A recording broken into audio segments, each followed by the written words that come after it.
Hi po Miss Josa, ang refreshing nyo po sa ayos tingnan. So, hi po mga ka-Josa. So, ayan sakto kasi kakatapos ko lang maligo and then nagpalit ako ng eyelashes.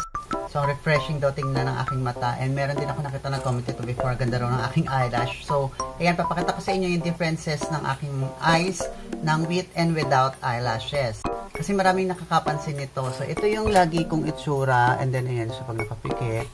Then, ayan naman siya pag nakadilat. So, parang ang lakas siya maka-glowing, di ba? Kahit wala kang makeup. And then, ito naman yung before. Ayan, talaga yung aking mata. So, medyo manipis na rin yung mga eyelashes kung totoo. So, wala pa po yung nakadikit.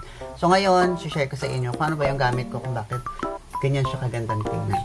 Actually, marami na naglalabasan nito ngayon dito sa TikTok, yung mga DIY lashes pa yan kung tawagin. So, I don't know. So, para ma-achieve yung ganitong look, ito po yung brand na gamit ko sa dami po ng mga eyelashes dito sa TikTok. Yung Color Labs na brand. However, meron akong video nito, tutorial kung paano siya ilagay. Pero sige, share ko sa inyo kasi hindi ko pa nalalagyan tong kabilang side ko. So, kapag bumili kayo nito is nasa around 400 siguro. Then, puno siya ha. Kasi maubos na. Then, meron na siyang kasamang tweezer yung para pang kabit mo. And then, yung free niya na glue. So, meron na rin po siyang kasamang glue. So, ayan siya. Hindi ko alam kung ilang ml ito. Parang 2 ml. So, ayan. May free na rin siyang glue. So, ayan yung makuha nyo for almost 400 pesos siguro. And, nandyan po yan sa ating TikTok shop. And kagandahan nito, napakadali niya lang gamitin, napakadali niya lang idikit, and it will last for almost 4 to 5 days. Depende sa pag-iingat din naman natin. So, ito siguro, nasa 1 month na siya, hindi pa siya ubos. So, anyways, let's go. Kabit na tayo ng ating eyelashes. By the way, dati kasi ang gamit ko lang ito, and then meron ako nakita kasing nagbebenta ng ganitong eyelash glue, M-Len Diary, yung brand niya naman. So, nilalagyan ko muna nito yung eyelashes ko.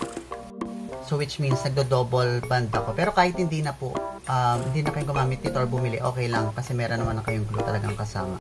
So, ayan, una, nag-prepare lang ako ng 4 na lashes dito kasi yan lang yung sakto sa mata ko. So, 4 lang yan.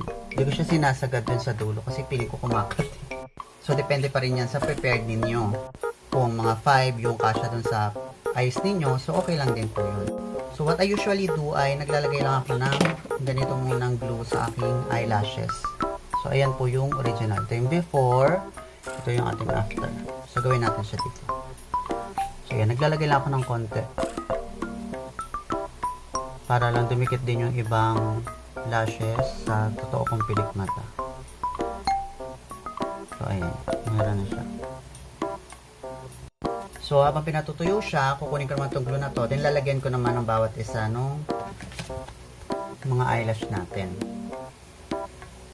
So, ayan, nalagyan ko na siya. As you can see dyan, sa part lang siya mayroong glue. And then, yung nilagay ko naman dun sa aking pilik mata, dito naman siya didikit para humalo siya dun sa mahahaba. So, wait lang tayo ng mga 10 seconds. Then, ididikit ko na siya pa isa-isa. So, ayan, mag-start na tayo dun sa unang eyelashes. So, ayan siya. Ganyan lang siya kadaling didikit. Teka lang.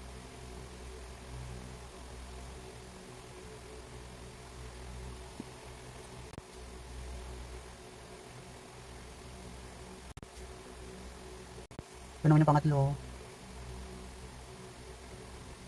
And yung last.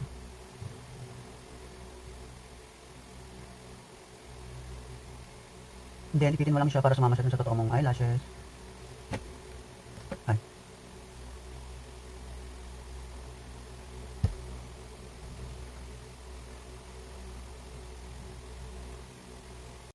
So, tcharan! Ayan, gawa na yung aking lashes. So, napakaganda niya and napakadali niya lang idikit. So, kung gusto niyo rin ng ganitong eyelashes, pwede niyo pong i-check out yung ating Color Labs. Again, meron na siyang kasamang eyelashes, tweezers, and glue. So, yun lang mga ka-Josa, and hopefully, i-try nyo din. Napakadali niyang gamitin at napakadali niyang i-apply. I mean, ikabit. Kaya alam ko magugustuhan nyo rin to. So, yun lang mga ka-Josa, and have a great day po. Bye-bye!